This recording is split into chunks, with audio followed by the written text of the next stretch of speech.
Alrighty guys, it is time for your post-WrestleMania ECW review show. We've had a little week, 10 days off on the Fog channels, but we're going to be back now with the regular content, and that means back with some ECW reviews. Now, are we back with a bang? We'll find out in a minute. This show was alright, but yeah, how much longer are we going to do these ECW reviews for? We don't know. We originally just, intended to do it to see what the revival ECW was like. We're like year in. We're almost a year in. How about we do a full calendar year? Full calendar year. We're close to a year in, and I think the product has went down a lot in the last 3 months, in my opinion, personally, since Heyman left in December. But hey, it's not like downhill as it went. It's just not the same, Yeah. I mean, it's just not the fucking same. So, with that said, let's talk about this show. Let's see if the post-WrestleMania ECW can improve and if we can get any better. So we kick off with the Almighty. Well, I mean, technically that's his name now. It wasn't his name back then. But anyway, Bobby Lashley comes out to the ring. Or does he? This right here is what you call domination. I don't know. It's been a while since I watched it, but hey, I can't really remember the order, but I'm pretty sure he comes out. Lashley comes out. Talks about McMahon. He shows McMahon being bald on Raw. We have a wee promo package of McMahon coming out after. Obviously, he got his head. This is funny. He got his head shaved at WrestleMania, and then Lashley says nothing McMahon can stop him in his run as ECW champion. He's just pish on the mic, and that's it. He is. I mean, I think he's improved now, but you can definitely see why MVPs... I'm not saying he hasn't improved now, but see the fact he's surrounded by shite, it probably wouldn't... Yeah, everyone, yeah. I mean, someone who's dog crap in the mic in 2006, by the time they get 2021, they look fucking amazing. Yep. Like... My world. John Morrison looks like the fucking Rock on the mic now, because he's surrounded by shite. But anyway, that's it. We kick off with Bobby Lashley. Then we move on to CM Punk taking on Stevie Richards. I'll show you. You'll see. You'll fall asleep. And Stevie Richards, once again, showed us how to lose in under 5 minutes. And he did that to Punk. I mean, decent match. Stevie Richards, decent talent, but... Nothing. He's the man. He's better than Ben Hameen. Betty Stevie Richards doesn't think The Sopranos is the greatest TV show of all time. Anyway, CM Punk wins. Any idea what he thinks it is? Don't know. We'll find out. CM Punk wins. Then backstage, he is congratulated by the New Breed members, Matt Striker, Marcus Corvon, and they offer him to join the New Breed. So we've still got the whole New Breed originals going, and it appears now for a few weeks now that both sides have wanted Punk to join, but Punk is still yet to join. Will Punk join either side? We don't know. We will find out. Up next, we have Snitsky, the guy that has been pushed... I mean, I wouldn't necessarily say he's been pushed strong, because if you actually look at his push, it's been a bit shite. But he's been on a winning streak. Push that Batista gave, or Mark Henry gave Batista. It's like it's been backwards. He debuts by attacking Lashley, and then the next week he attacks Punk, and then after that he just have a matches with some jobbers. But tonight he wasn't taking on a jobber. He was taking on a man that was 2 months ago fucking unbeatable in ECW. He's taken on.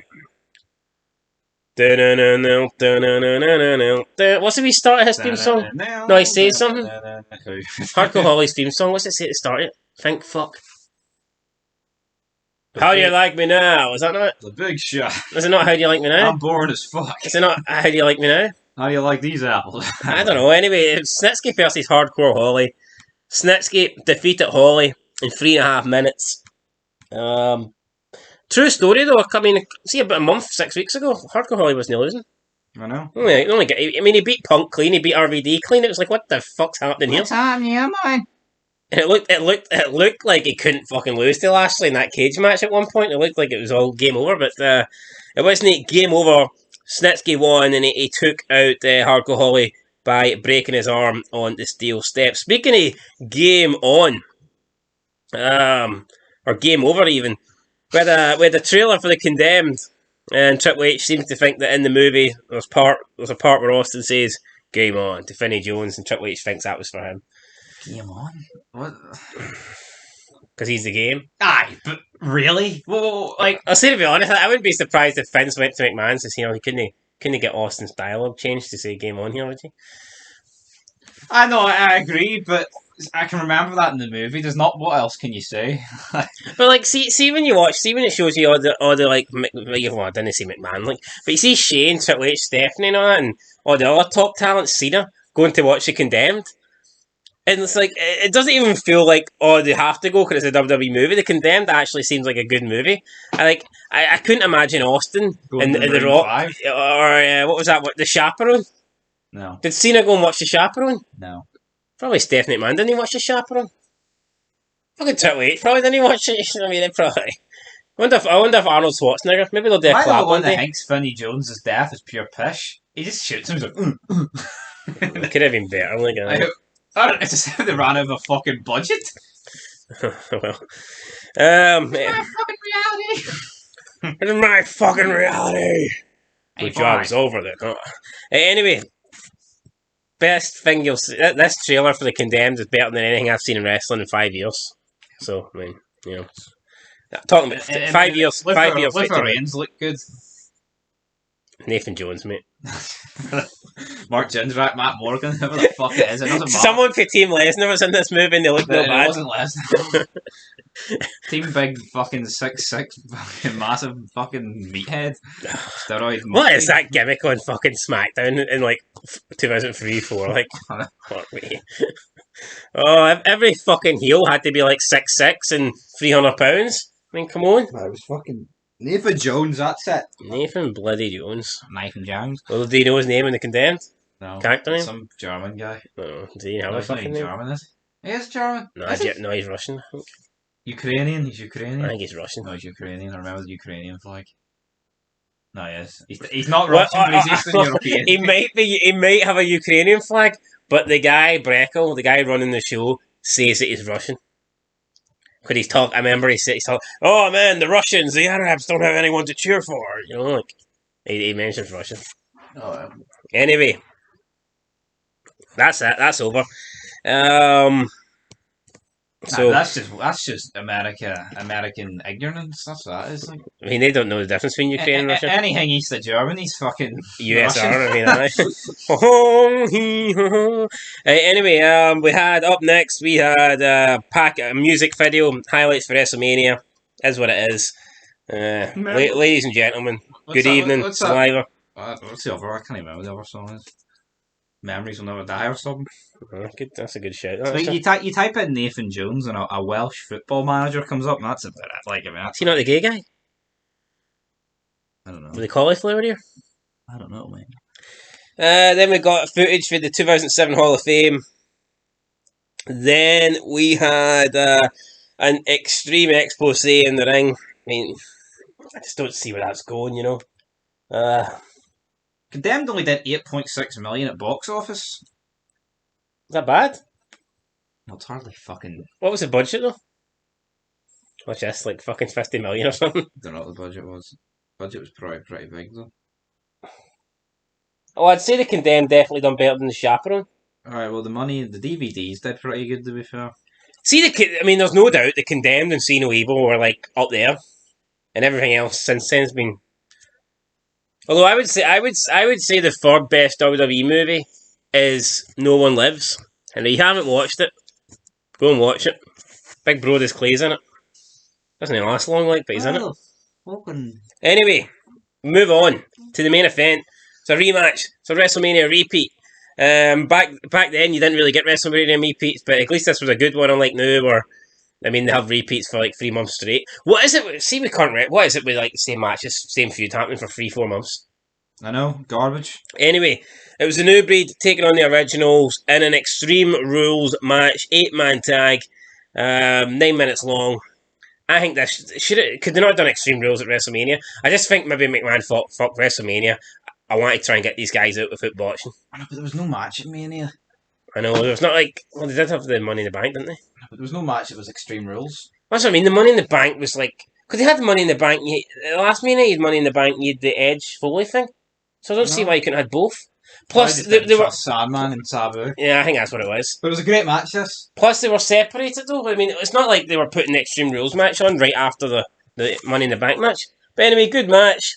The New Breed lost at Mania, so they get the win I here. know, but on ECW. what looks worse? Botches in a normal wrestling match or botches in an Extreme Rules match? I think botches in a normal match. Well, but you can argue. Look at Sabu trying to fix that table. Oh, true. Well, hold on here. Many times did he try and fix that table? More times than he has IQ, so that's a bad thing. Anyway, the big spot through Kevin Thorne goes for the crucifix powerbomb on RVD. RVD counters it. Him and Sabu did that double leg drop through the table. We've seen this 10 years ago in ECW. We're seeing it again 10 years later. RVD gets taken out the ring, and then Elijah Burke with the running double knees to the back of Sabu. Sabu goes crashing through the table. Elijah Burke picks up the win, and the New Breed get the victory over the Originals, guys. And that is how the show ends. So, well, like I mean, this main event was like near a 5-star. Well, it was before. I give it like a 4 for it. Right? 9 minutes. It could have been longer. That's all I'm saying. Like it was more. Yeah, but then again, maybe that shows that it was actually good because it felt like going on for a long time. It was only 9 minutes. I'd say definitely in the top 5 matches of ECW. Yep. I'm trying to think of better ones. I still think the best one I've seen is Test versus RVD. But I mean, I think Test and Mike Knox against that was good. That was probably better than this because it was more extreme, I think. Sabu RVD ladder match was good. Yes. But yeah, I'd say that's definitely in the top 5. And as for the show, Big Show was pretty good. It was, wasn't it? Batista Big Show. No. Anyway, rating out of 10. I will give this episode of ECW. I'll give it a. I'll give it a 7. Oh, fuck, it was alright, man. Fuck me. Wait, how many matches were on this? Just 3. It was mostly like showing you shit that happened for WrestleMania and Flash. And Condemned. Here, see when you get the Condemned promos and shit, and then you have Triple H and Cena and all that shit, and Austin on your screen, and Ron Simmons going damn. I mean that works for me. So yeah, and plus Nitsky took Hardcore Holly to ECW permanently, I believe. So that's that probably bumps up for a 6 to a 7. You'll soon be tag teaming with Cody Rhodes. Aye. Good job we're not watching Raw for at least another couple of years. Anyway, that's it, guys. 7 out of 10 here for ECW Review. Till next time, thanks for watching and peace.